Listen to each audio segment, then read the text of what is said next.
que c'est beau, la photographie, les souvenirs sur papier glacé. Vous commencez à vous échauffer, je vous demandais d'applaudir André Persheim, parce que si on est là, c'est bien parti.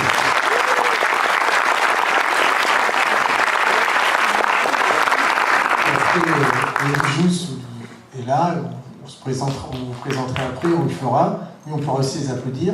Donc je vais vous faire en 3 minutes. Vous êtes ici pour nous, maire de Croissy que je suis, dans un lieu magique.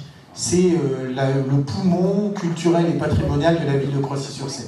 Vous avez pu remarquer en visitant le château et en regardant cette magnifique exposition de photos que nous avions ici tout ce que peut donner l'histoire à Croissy, c'est-à-dire le premier maire et le dernier seigneur de Croissy.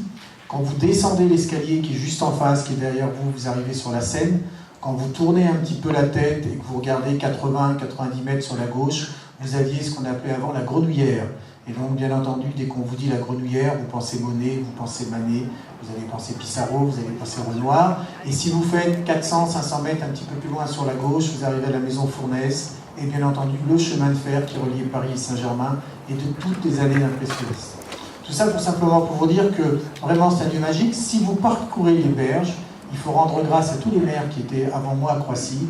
On est quasiment les seuls dans la boucle à avoir conservé des berges où, quand vous retournez, vous avez des représentations des tableaux des impressionnistes. Vous vous dites, même lumière, même eau, même arbres, sauf qu'aujourd'hui, on est à 10 km de l'étoile.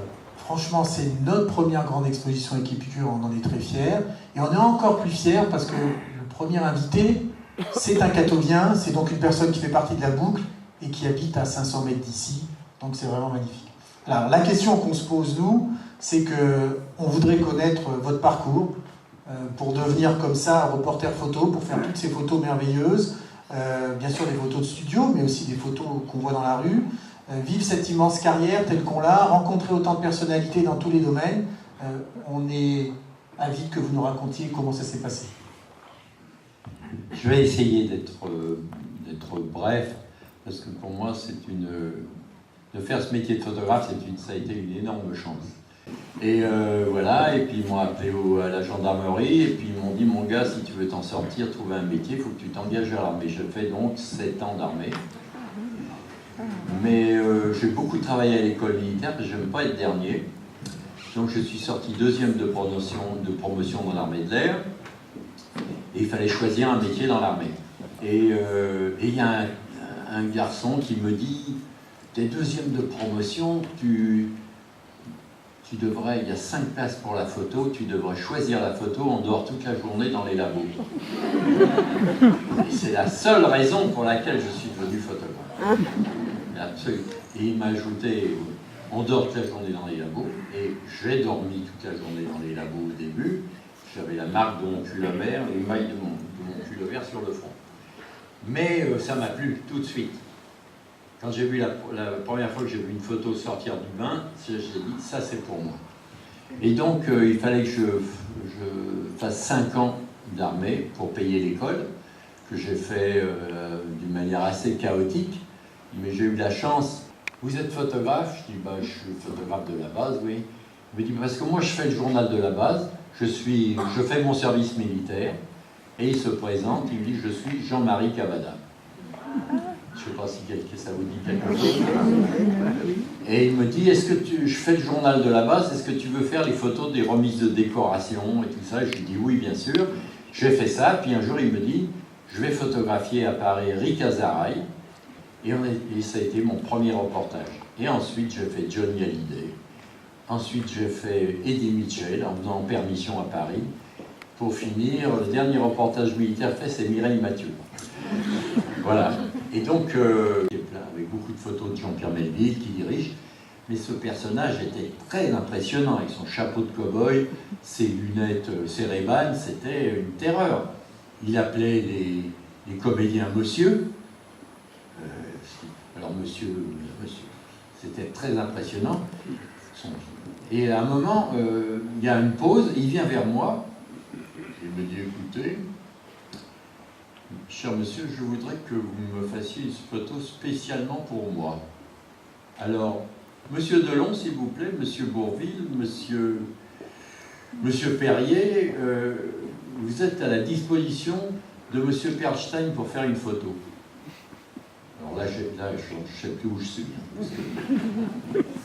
Je transpire. J'avais gardé mon blouson de Tintin, j'avais acheté un blouson de cuir pour faire reporter à l'époque. Et j'ai peur et tout ça.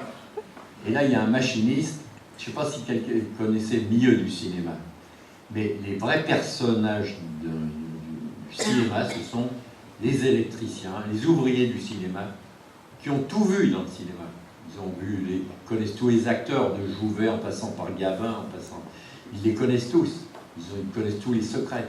Et là, c'est cette espèce de pousseur de travelling qui vient vers moi avec son pantalon remonté jusque-là et ses bretelles, sa casquette, et il me tape dans l'épaule et me dit « T'es dans la merde, mon gars, hein, ben, écoute, je vais te donner un coup de main, t'inquiète pas. » Et ils ont mis les projecteurs.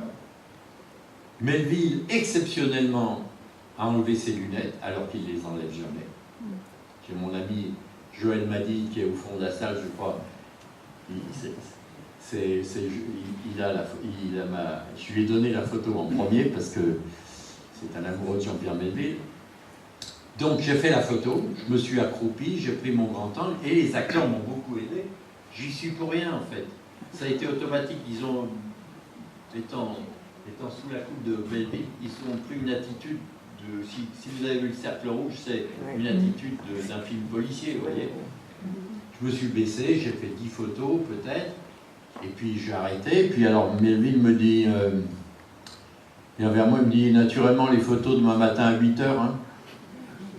Je suis rentré à Dardar à l'Express, j'ai fait travailler le labo de nuit, et le lendemain matin, j'étais là, et il regarde mes photos.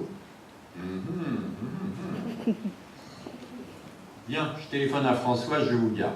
Rubinstein, quand on m'a dit d'aller photographier vaguement, je savais qu'il était pianiste et tout ça et tout. Alors je vais la raccourcir un peu, l'histoire, mais bon, je vais à Neuilly, dans sa villa. Je suis accueilli par, on l'avait certainement pomponné un peu, on lui a mis un peu de rose aux joues, il était très joli, comme on dit, un monsieur qui avait plus de 80, un grand artiste quand même.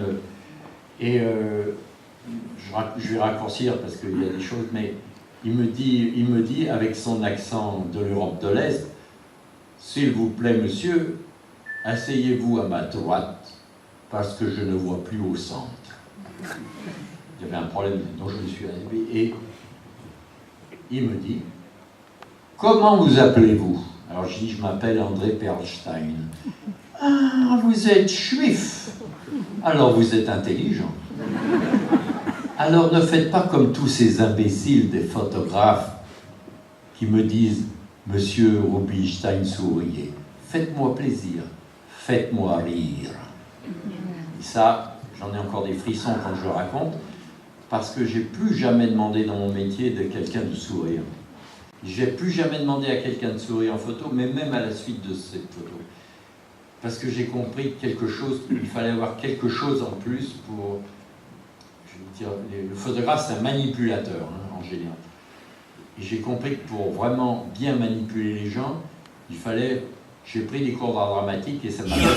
Les beaux yeux, les beaux jours passés, ce que c'est beau, la photographie, le soleil qu'on fait prisonnier, pas raison pour qu'on les oublie, les petites femmes anti-robe d'été, en noir et blanc, au 50e, ça fait de l'effet sur la vapeur, et c'est pas rare qu'on s'en souvienne, comme si elles étaient en couleur.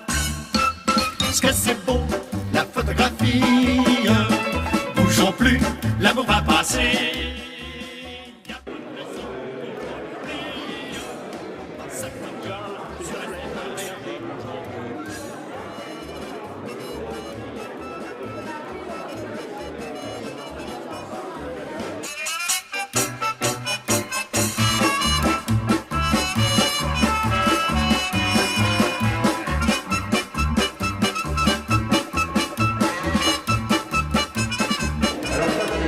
Là, il se moque du